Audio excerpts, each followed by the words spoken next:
Alors ce soir j'essaye de voir Mercure, qui est assez difficile à voir parce qu'elle est très proche du Soleil, et donc on peut la voir juste après le coucher du Soleil. Donc ici on voit Vénus, qui elle est très brillante, c'est vraiment l'astre le plus brillant du ciel.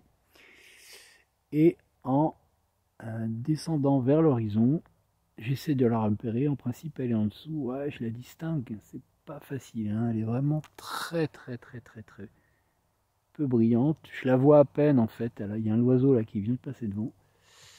Voilà, je la vois à peine à l'œil nu en fait. Alors l'oiseau revient, hop, il va passer juste au-dessus.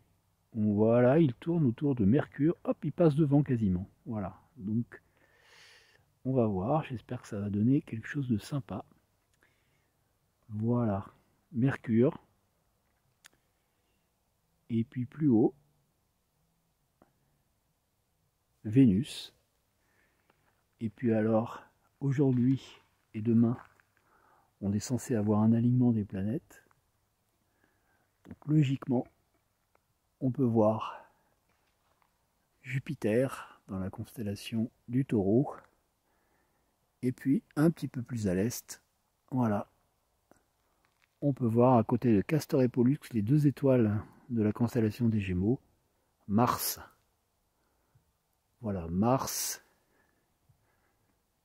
Jupiter, ici, à côté d'Aldébaran, l'étoile, l'œil du Taureau.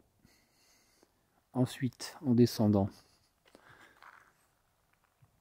Vénus, et on va essayer de retrouver, voilà, et enfin Mercure, qui est en train de se coucher, voilà, juste derrière le soleil. C'est pour ça qu'elle est très difficile à voir.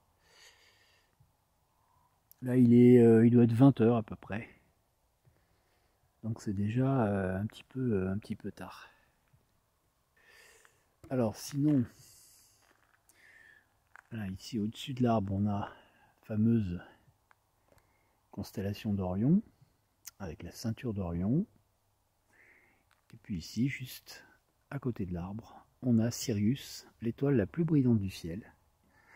Voilà, donc ce soir je vais essayer de pointer les planètes au télescope. On va voir ce que ça va donner. En tout cas pour Mercure, il est un peu tard.